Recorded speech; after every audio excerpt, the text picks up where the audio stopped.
Are you? Fine. Good, good. Alright, I'm gonna just accept everyone. Well, okay, it was only Andrea. Let's just wait for the others. Hi, Andrea. Hi, Andrea. How are you? I'm good. How are you, teacher? Good, good. Thank you. Are you feeling well? Better? More or less. I'm a little bit better. Oh. Yeah. So you have a flu, like allergy? No, it was. I have a lot of. What I'm gonna do right now is I'm going to separate. Now I'm gonna separate you to the breakout rooms. Let's try to finish this at least at 9:25. Okay, and I'm gonna get inside of each one of the breakout rooms so I can give you the link of the video, right? What questions do you have?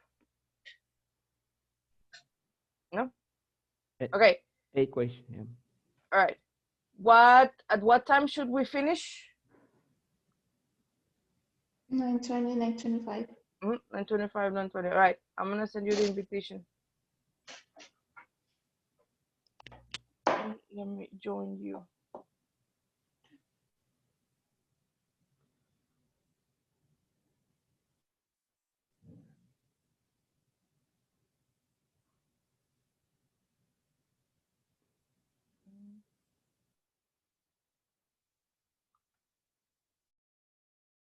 All right. I'm gonna send the link in the chat. Tell me if you receive it so you can start opening the video and sharing the video. Okay? Yeah, I could open it. I can share it. All right, perfect. So start working on that. Remember, we have at least until 9:25 to finish. And let me go to the other group. Okay. All right. Okay, I'm gonna send the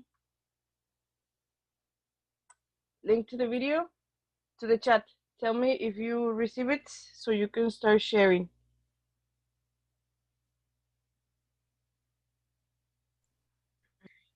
Ulises, can you please share it?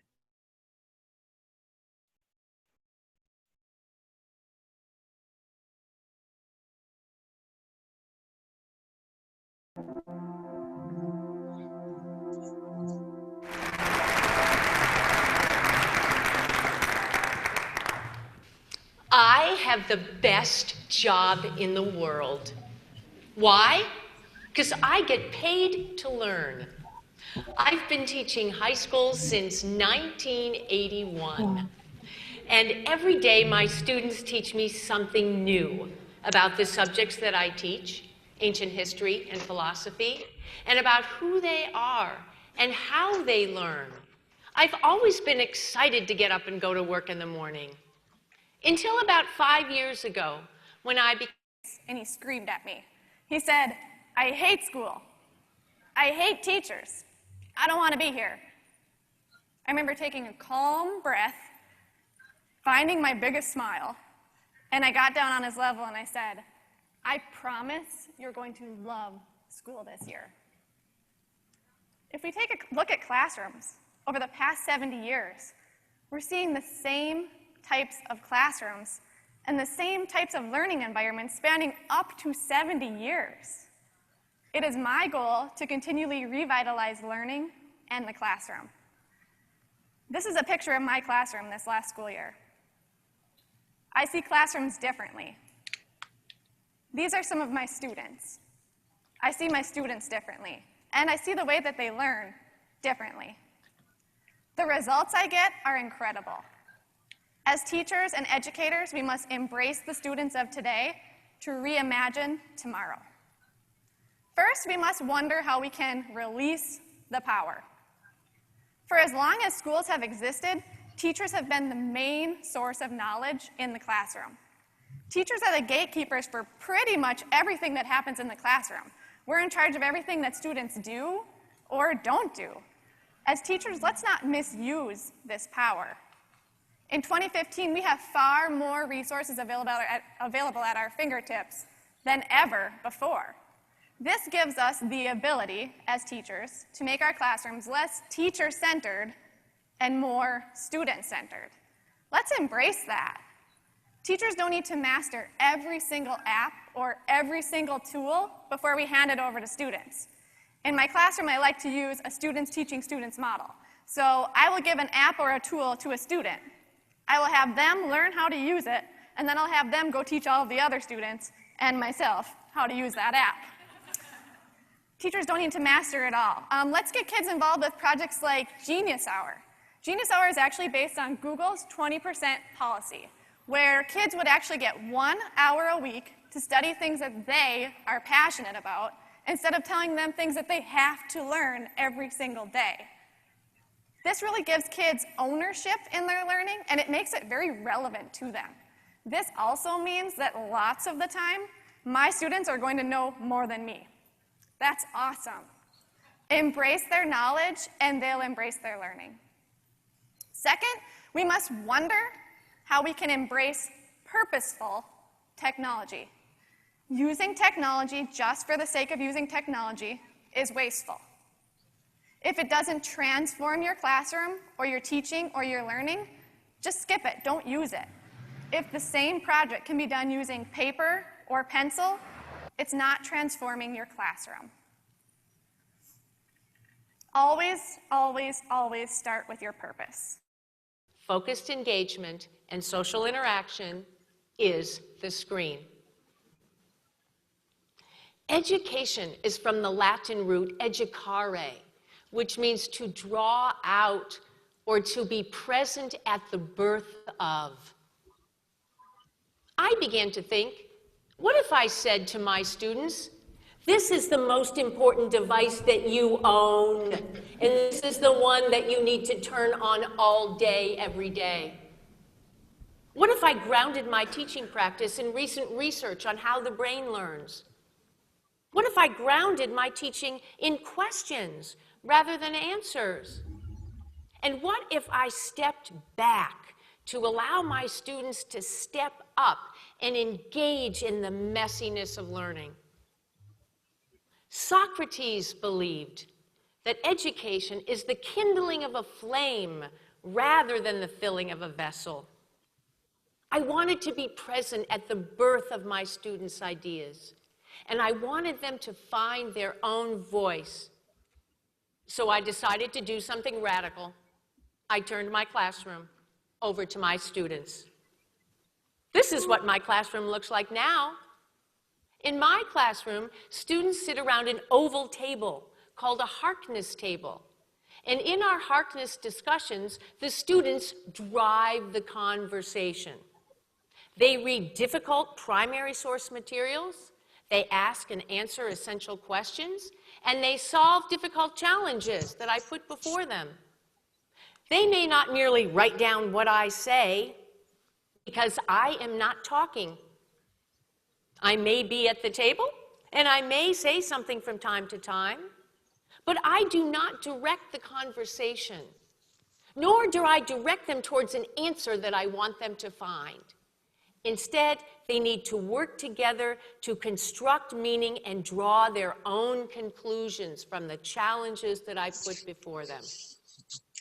This pedagogy is grounded in inclusion. All voices are valued and encouraged. I often say to my students, none of us is as smart as all of us.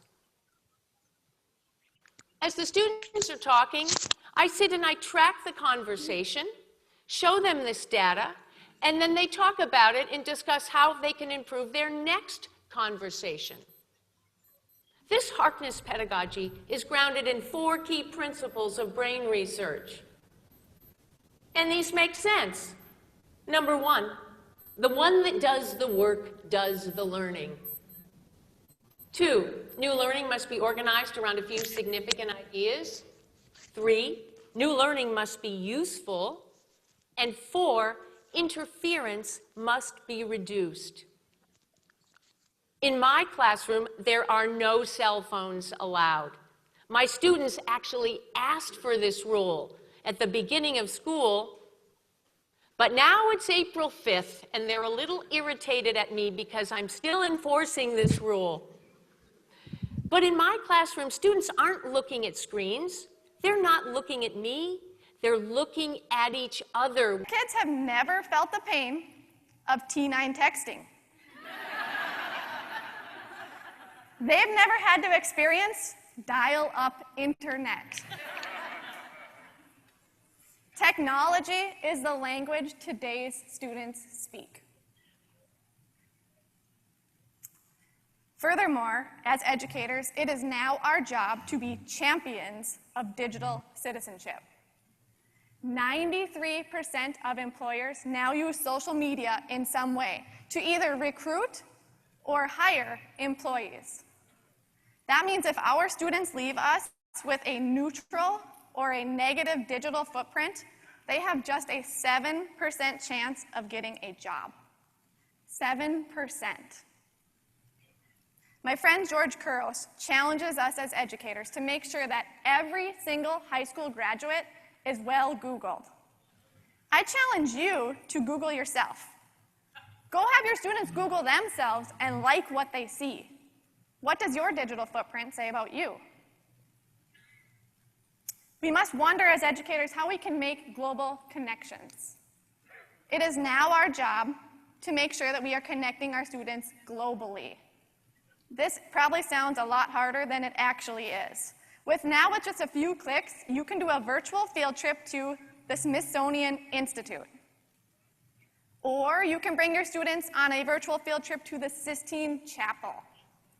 Learning is no longer limited to just our classroom or our school or our state or even our planet.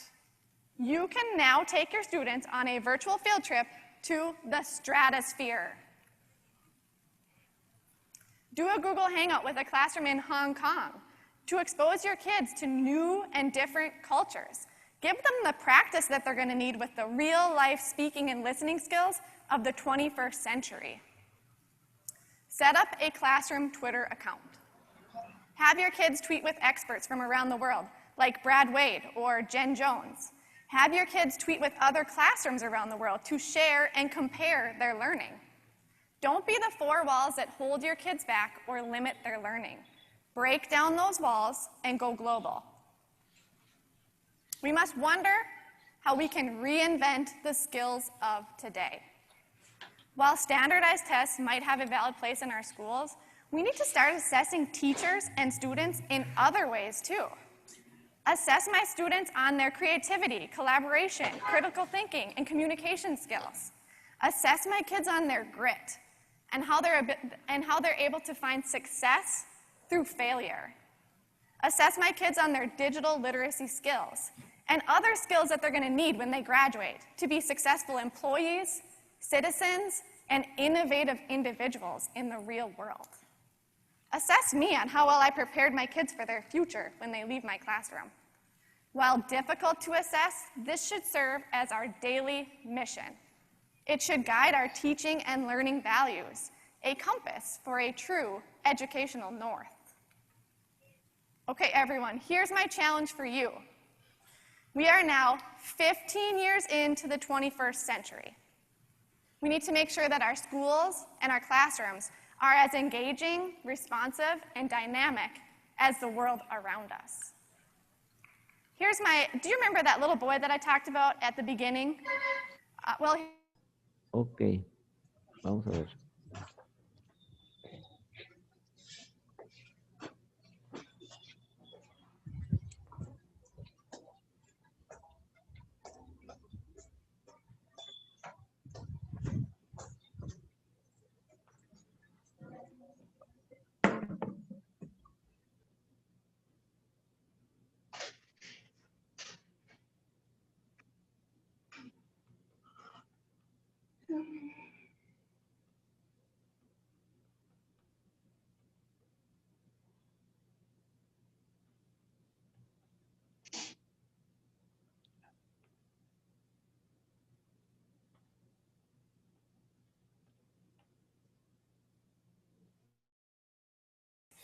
The laws that we have will change.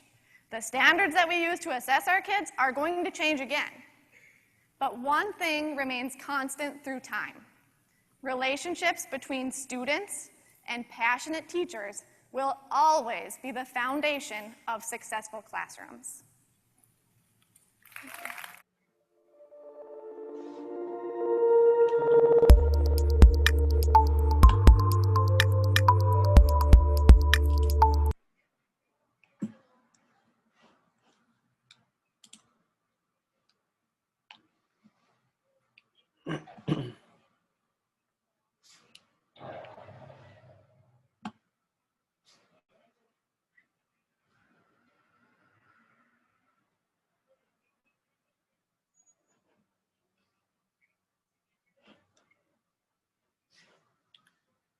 Now we are going to answer the questions, but individually or what?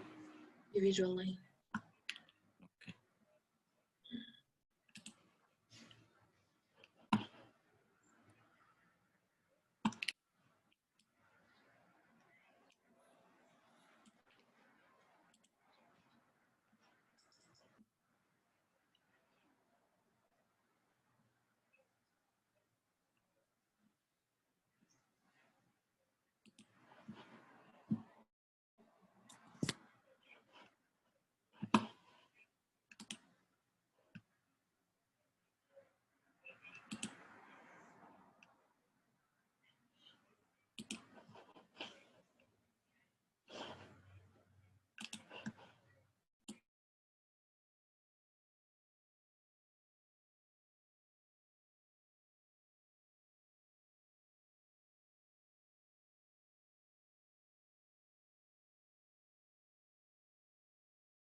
All right, everybody's back in the main session. This is what I'm gonna ask you to do. If you didn't finish the questions like typing, it's fine. Don't worry. In the end, you're still gonna discuss them. I'm gonna ask you to work with now different people. All right. Alejandro and Aster, you're going to be in one breakout room. Okay. Genesis and Hassan, you're gonna be in another. Andrea, both Andreas are gonna work together, okay? And Dana and Ulises, you're gonna be working together. Discuss some of the questions. You don't have to discuss all of them. Or if you want to talk about the video and what you found interesting, go ahead and do it. I'm gonna give you, for this, we're gonna have like 7-8 minutes so we can come back and I can tell you about what you have to upload, okay? All right, so please accept the invitation and go ahead. Discuss as much as possible. Okay.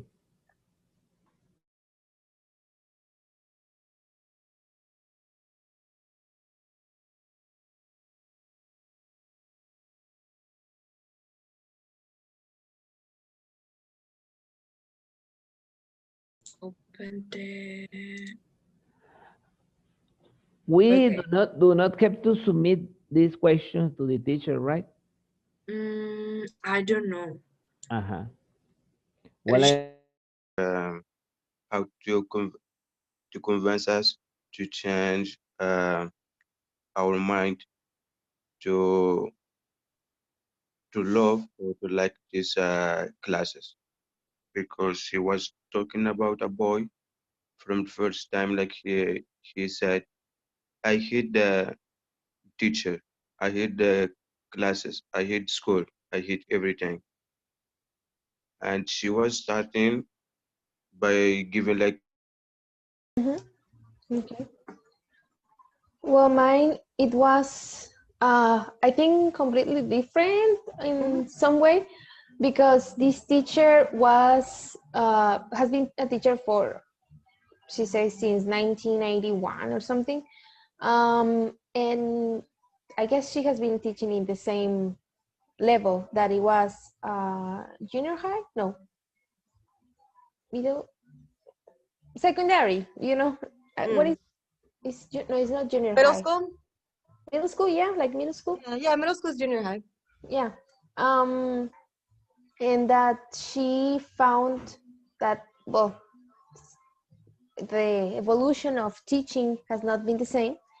I think this video, it's from 2017, because she showed some like annotations from, and it says like 2017.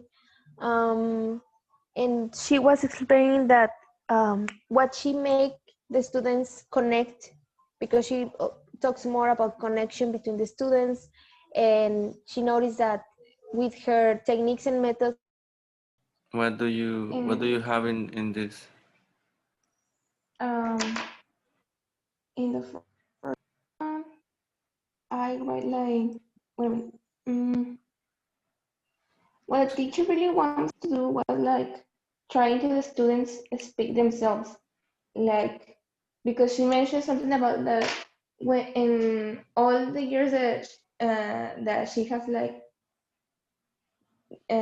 being a teacher, she said like always the students have to raise their hand to answer everything, and other ones just keep quiet. But what she really wants was like try to them to speak and to say why they feel and why they and we have to use it by developing ourselves. So if we can understand that sentence, I think, well, to me, it's a key factor, because she is also speaking about the lot of electronic devices that most of the people are using now. But one thing that she saw is that when the young adults, for example, are making use of the tablet, they can get depression or loneliness, because they are investing a lot of time interacting, but with the device. So from that point of view, uh, she's thinking on being more participation or being more interaction inside the classroom, like group dynamic. That, well, that's what I understand. And so you will be developing yourself as a student and growing in knowledge because you will be part of a group. So there is another topic very important concerning with the that we have learned concerning with the report. If you want to be a facilitator, the first step is to establish the proper rapport inside your classroom. And then you could be participating, I mean, as a teacher, you could be participating as another. That one is actually interesting. To connect with other classrooms around the world.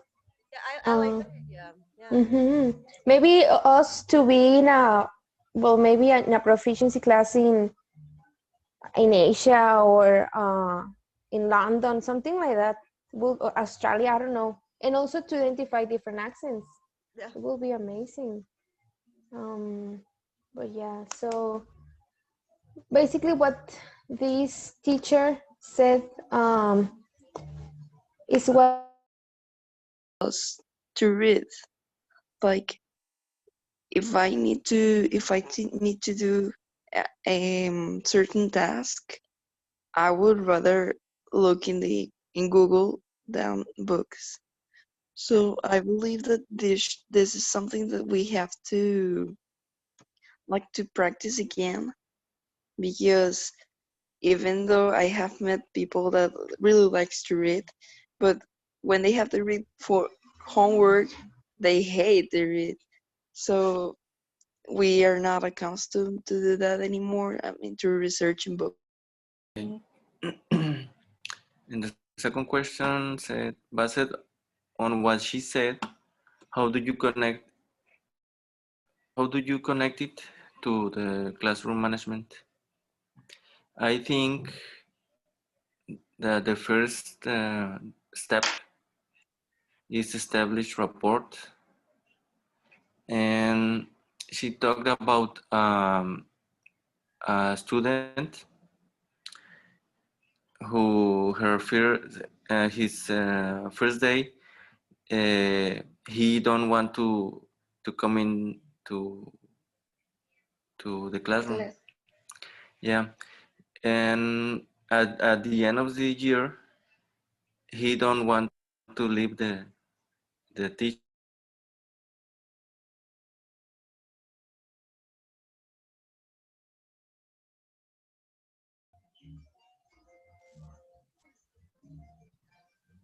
All right, girls, you finished? Mm-hmm. Yeah. Okay. I'll just wait for the rest of your classmates, so I can tell you what you're going to do, and I can let you go so you can go to your next class. Okay.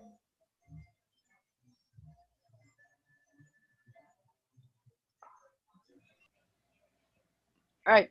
Very good. So I was listening to all of you. I mean, I try to be in each room for a little bit, and you were delivering interesting answers.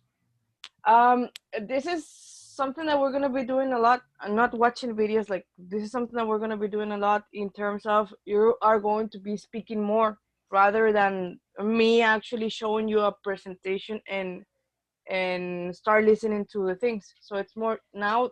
This particular portion is gonna be you. Now, Alejandro did ask one interesting question. He said that if you needed to send me the questions and the answers, you do, but hold on. I'm gonna show you the platform so you can see. I already opened the space for this particular Oh, okay. assignment, so it's already there. What you can do, my recommendation is this one is due November 16th, so it's for Monday. So give a format to the Word document. I mean, if you just like, I don't know, type and there were grammar errors or whatever, you can correct that. Don't worry, you have time. What I want you to do though is I want you to add a cover to the Word document and then the questions and the link of the video you watched. Okay. The name of the assignment, and I want you to pay attention to this because I want to file all of the files that you send me with your name on it. So it should be, for example, this one. Okay. Activity number 3.2 dash T. This is the curriculum that I could put up, like TSLC. Underscore is not dash, sorry, underscore, and then your name and your last name. This one is an example, not my name because I'm the teacher. It's your name because some of you were sending me my name. No, I mean they were like different people, so I was like, okay, so it's okay, don't worry. And suddenly we have all Islas Garza. Yeah. So, but it's okay.